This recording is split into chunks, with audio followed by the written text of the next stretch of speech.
اب ایک طرف سر یہ اسٹیو ویٹکاف جا رہے ہیں, ادھر سے راکچی صاحب جا رہے ہیں, ادھر سے بیان آ رہا ہے ڈونلڈ ٹرمپ کا, ایران کے لیے 60 دن کی ڈیڈ لائن ہے, معاہدہ نہ ہوا تو سخت اقدامات کریں گے. پھر ڈونلڈ ٹرمپ اور صدر اوباما ایک دوسرے کے بارے میں امریکہ میں بیٹھے ہوئے ایک دوسرے پر سٹیٹمنٹس دے رہے ہیں کہ انہوں نے کہا کہ اوباما نے ایران کو اربوں ڈالر دیے اور میرے دور میں ایران کو دباؤ کا سامنا رہا. یہ ڈونلڈ ٹرمپ نے کہا. اس پہ پھر اوباما صاحب نے کہہ دیا کہ ایران جنگ کے بعد صورتحال پہلے سے زیادہ خراب ہو گئی ہے, جس کو ڈونلڈ ٹرمپ اپنی وکٹری کہہ رہے ہیں. یہ اور پھر یہ بیانات کہ ہم انڈر پریشر نہیں تھے, ایران کو بڑی جلد بازی تھی, ایران بالکل اس سٹیج پہ آ گیا تھا جہاں وہ ہم سے معاہدہ کرنا چاہ رہا تھا, ہمیں تو کوئی مسئلہ نہیں تھا. یہ کیا ہے سب, یہ کیا چل رہا ہے؟ اور یہ سپر پاور یونیپولر ورلڈ ہے, ابھی تک تو ملٹی پولر ہوئی نہیں ہے, اور پھر یہ سپر پاور ہے اور اس کے پریزیڈنٹ ہیں, and this whole situation has become a joke. It's been months now. بسم اللہ الرحمن الرحیم. بہت بہت شکریہ. دیکھیے ارسلان صاحب, پہلی بات یہ ہے کہ سپر پاور تو خیر اب وہ نہیں رہے, کیونکہ سول سپر پاور کا اب دنیا کے اندر پاور کا توازن تو تبدیل ہوا. اور یہ میں نہیں کہہ رہا, یہ ٹرمپ صاحب نے جب چائنا کا دورہ کیا تو اس ٹائم پہ ان کو ڈکلیئر کر دیا. ہاؤ ایور جس اینگل پہ آپ بات کر رہے ہیں وہ بھی درست ہے اپنی جگہ, کیونکہ اگر سپر پاور چائنا اس طرح سے اپنے آپ کو ملیٹریلی اسرٹ نہیں کروا پا رہا تو پھر ظاہر ہے اس کے اندر مشکلات ہیں. لیکن کیونکہ کچھ عرصے سے ہم پچھلے 5-6 ڈیکیڈ سے دیکھ رہے ہیں کہ کس طریقے سے ہر جگہ امریکن ہیجمونک ایک سسٹم ہے, اور شاید کیونکہ ہم اس کے عادی ہو چکے ہیں, اب چائنا جو ہے وہ ایک فرق سچویشن ہے, ایک ان کی اپنی میتھڈولوجی ہے جس کے ذریعے وہ کام کر رہے ہیں, اسی طرح سے ٹیکنالوجی کے اندر وہ کام کر رہے ہیں.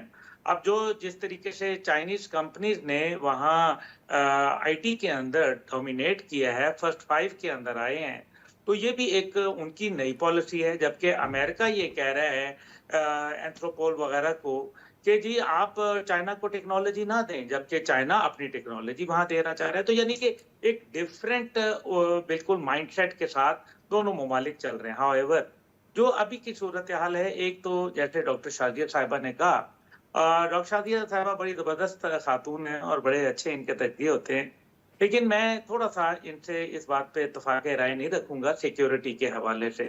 اس کی وجہ یہ ہے کہ وہاں آلریڈی بہت ہائی لیول سیکیورٹی کے پریزیڈنٹ ٹرمپ آئے ہوئے ہیں, G7 کے لوگ آئے ہوئے ہیں, بڑی ہائی الرٹ سیکیورٹی ہے. اور سیکنڈلی یہ ہے کہ اگر اس ملک کے اندر کوئی ایسی واردات ہو جاتی ہے خدا نہ خواستہ, تو پھر وہ ملک جو ہے باقاعدہ وہ لیبل ہو جاتا ہے. اور سوئٹزرلینڈ وہ ملک ہے جو ابھی تک ایک اپنے چاہے وہ فائنینشل لوگوں کے ایسٹس کو سیکیور کرنا ہو یا ان کے ڈپلومیٹک یا پولیٹیکل انٹرسٹ کو سیکیور کرنا ہو, اسی وجہ سے وہاں ایک یونائٹڈ نیشن اور دیگر جو ہیں وہ تمام وہاں بیٹھے ہوئے ہیں, کیونکہ وہاں سیکیورٹی ہے. اس لیے سیکیورٹی کو جیپرڈائز کرنے کا کسی کو اجازت نہیں دی جائے گی, اور اسرائیل بھی یہ کام کبھی بھی نہیں کر سکے گا, کیونکہ پورا یورپ اس کا ویری ہو جائے گا. دوسرے لفظوں کے اندر جو بات تھی وہ یہ تھی کہ لبنان کے اوپر نہیں, حملے ابھی کیے ذرا جا عبداللہ رہے صاحب آپ نے یہ بات چھیڑ دی, ڈاکٹر صاحب اب اس کی وضاحت دیں گی, آپ بھی واضح کر دیں. ایک تو یہ پہلے ڈاکٹر صاحب آپ بتا دیں کہ when you were referring to that, تو آپ کا یہ کہنے کا مطلب تھا کہ کوئی سیکیورٹی کا خطرہ اس طرح سے ہے کہ کوئی اٹیک خدا نخواستہ ایرانینز پر ہو جائے گا, اور you meant that Iranian couldn't trust the authorities themselves or Americans. اس پہ مجھے کلیئرٹی دیں. جی بالکل, میرے پاس جو انفارمیشن تھی کہ اٹیک جو ہے وہ پلان ہو گیا تھا. میرے ساتھ بہت 2 سینئر لوگ بیٹھے ہوئے ہیں, تو اور ان کو بھی پتا ہے کہ جو انفارمیشن آتی ہے اس کو پارس کرنا ہوتا ہے, فلٹر کرنا ہوتا ہے, اور وہ ہمیشہ جو ہے وہ 100% نہیں ہوتی, آپ کے سورسز پہ ڈپینڈ کرتا ہے کہ سورسز کیا ہیں.